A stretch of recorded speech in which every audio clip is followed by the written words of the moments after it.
Hello everyone. Whoa, let me double check things first real quickly, as I always like to do in-game sometimes. Yep, there we have it. Alright, hello everyone, this is Crota giving you a shoutcast and a game between Millennium's Diestar versus EC's Welmu here on Cloud Kingdom. Welmu has spawned as the blue Protoss player on the top right hand side of the map. Meanwhile, Diestar has spawned as the red Terran player on the bottom left hand side. So top right versus bottom left here on Cloud Kingdom, Protoss versus Terran as the games do get underway. Now, one thing I did want to address, a lot of viewers out there have been asking me how they can support in helping keep costs down. It does cost quite a bit of money for me to actually have good enough internet speeds to upload and encode and do everything that I need to do in a timely manner. After so many requests, I finally did the research, and I do have donation links finally set up on my YouTube and my Facebook page. Just go ahead and check them out. I thank you guys in advance for those of you guys who do donate. If you can't donate, I thank you for watching, as every little bit definitely helps. Now, Diestar is going to be opening up with the barracks here, and I like the positioning on this barracks, especially against a Protoss player. One of the things that you don't want to do is, against a Zerg player, try this, as a group of banelings can easily take down both of the supply depots with a baneling bust, and then end up supply blocking you. Against a Protoss player, that is not as big of a difference, and also you can still add an add-on here without exposing it to that front door. We are going to see a probe now coming in from Welmu. He's going to be able to scout around, and what he's really looking for is the timing on this gas. Diestar, by setting up a refinery here, looks like he's going to be going for perhaps Reactor Hellion play or for faster tech play. If he does go Reactor Hellion, I do expect to see an expansion sometime quickly, but if there is not Reactor Hellion, then I do expect perhaps a little bit of a 1-1-1 build perhaps, or perhaps fast cloaked Banshees. Now, fast cloaked Banshees have really fallen out of favor as of late, as we are going to see Welmu now actually saving up a bit of energy for Chrono Boost. Is he going to be Chrono Boosting out that Stalker and that Warp Gate? That will most definitely be the case. There is one Marine sitting here by Diestar, but Diestar is currently just kind of playing in the dark. He doesn't know what his opponent is doing, and he's not even really bothering to have multiple Marines inside the base to deal with this scouting probe. Another barracks has been placed down. There is another Marine there, as we are now going into a reactor. Now, I would have normally said this is Reactor Hellion, but it looks as though he is just going to be trying to train up mass Marines. You can see one SCV scouting off over here, and now Welmu is looking to wait for those 400 resources. Wow, why is it all of a sudden lagging in frames per second? Alright, now you can see him warping in that Nexus there. Coming back around, SCV just wandering around on the inside. He will be able to scout out this expansion attempt. Meanwhile, you can see Diestar is expanding, but he's trying to keep it safe from his opponent. He's not going to be establishing this just quite yet, perhaps trying to fully saturate before making his way down. Now, Diestar will be behind economically speaking, just because he's not going to have as higher efficiency per probe or per worker, but we do see Diestar now training up a whole bunch of Marines. Now, mass Marines with stim is very effective as long as Welmu doesn't get a forge, get that armor upgrades, and then utilize those Guardian Shields. Guardian Shield plus armor upgrades really diminishes how much damage Marines can do when Diestar is going for this particular strategy. I don't believe Welmu will be going down that route, though, as we do see a Stalker doing a little bit of a poke against these Marines. The Stalker, as you remember, does move faster and also has a superior range, so a bit of kiting there, as we now see 7 Marines making their way in. Diestar is being very careful to try and move and make it so that all of the Marines are kind of sharing that damage, as opposed to having one Marine in the red and another in the green. It's very important to do that, just because a full hit point Marine does the same amount of damage as a half or quarter hit point Marine, and if you can spread out that damage, at least in the early game, it is a bit better. That does, of course, change once there are Colossi and other splash damage units on the field, as we are now transitioning into a starport with a reactor. Diestar finally getting up his second gas, and you can tell by the timing that this is a very, very well-defined build. Stim pack will be completed. Perhaps we will have enough gas, just enough gas for both double training of Medivacs and Combat Shield.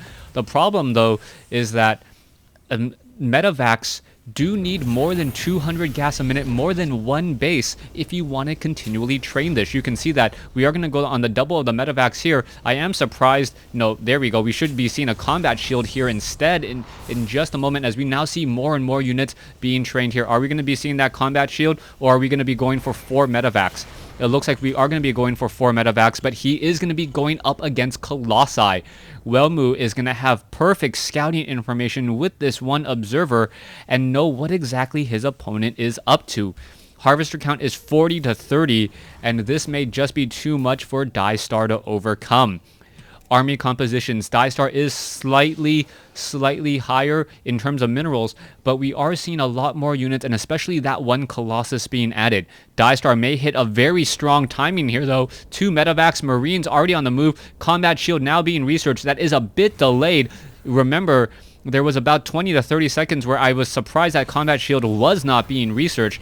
Now, if the timing is that these Marines are all going to get taken out, that could be very bad news here. Marines now perhaps going to sit at this Xel'Naga tower. There are going to be Zealots and Sentries and Stalkers coming off, as a factory now looking to do a bit of scouting. Here we have it. The Medivacs will be dropping in straight behind the mineral line. This is completely exposed. The Marines are now perhaps going to be trying to come in as well, as there you have it. Marines now coming down, but the Colossus is already in position. A horrible timing for Diestar.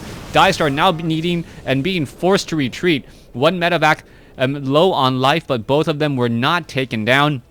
So a little bit of breathing room so far. A factory now making its way over off to what would normally be the third base, as Welmu is going to be chasing that away.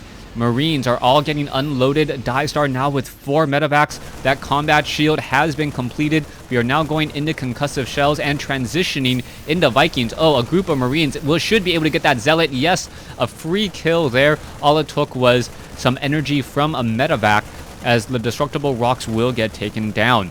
Let's take a look off over here. The Colossus is now about to get extended thermal lance range. We are going to have 2 Colossi here, as the Stalkers are picking apart and doing a little bit of damage there. One Marine doing his job, holding a Xel'Naga tower, even though the entire Protoss army was nearby. Diestar needs to consider what his follow-up play is. He does not have an additional command center, so he may just be trying to all in here. You can take a look at his harvester count, 45 to 53. Both sides, nope. We now see Welmu once again transitioning into more SCVs, but his income is slightly behind in terms of gas. Minerals, he is slightly ahead, but that is just because of mules, and he did call down 2 sets of mules there. Level 1 weapons upgrade coming in. The upgrade war definitely in favor of Protoss, as we are now getting Blink. Welmu, he is behind in terms of supply, but I think it feels as though he has the better advantage overall. Any engagement, though, needs to come in quickly from Diestar. Diestar does have the army advantage, but as the game goes on, Welmu will be able to transition more and more probes off to this third base and perhaps take a lead there. There are pylons being positioned all across the map. We now see a sparse Medivac making a move, and everything will be coming down to this next attack from Diestar. Diestar, with only 3 Medivacs, all of them with a fair amount of energy, though, is going to be engaging momentarily. There are Stalkers down here and in position.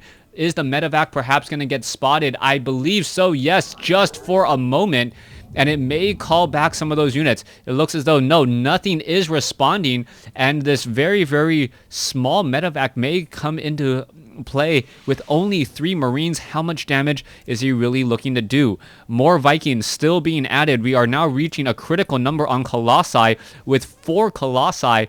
4 Colossi with proper spread will be able to rip through so many of those Marines, especially with level 2 ground upgrades.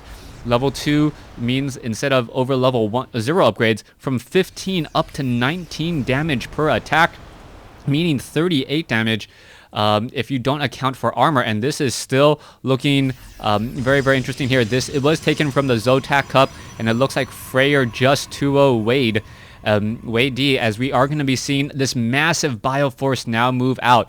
All right, 8 Vikings in position, but it is going to be going up against 4 Colossi and a whole bunch of Blink Stalkers. Those Blink Stalkers do have a little bit of a plan, as we now see a little bit of a bait tactic. Marines now making their way over. Stalkers now coming back in, as we now see a large group here, and Diestar may get, yes, a couple of Vikings on the run, and Diestar is just absolutely crushing these Colossi. 2 of the Colossi already down, or pretty much down, as the Marines now trying to engage. Vikings are in position. Will they be able to finish off? Yes, 2 Colossi already taken down, and this is going to be a very, very devastating blow. Stalkers now going up onto the high ground. Vikings positioning themselves to only hit the Colossus here, and a beautiful, beautiful move by Diestar, just baiting with 3 Marines, caught all of the Stalkers out of position. 1 Colossus is all that is left of that monstrous 4 Colossus attack force, and now we see a second one has made its way in. Is Diestar going to be able to follow this up? The last Colossus of the original 4 has been taken down now. Marines and Marauders now focusing on that last Colossus, and Welmu says GG.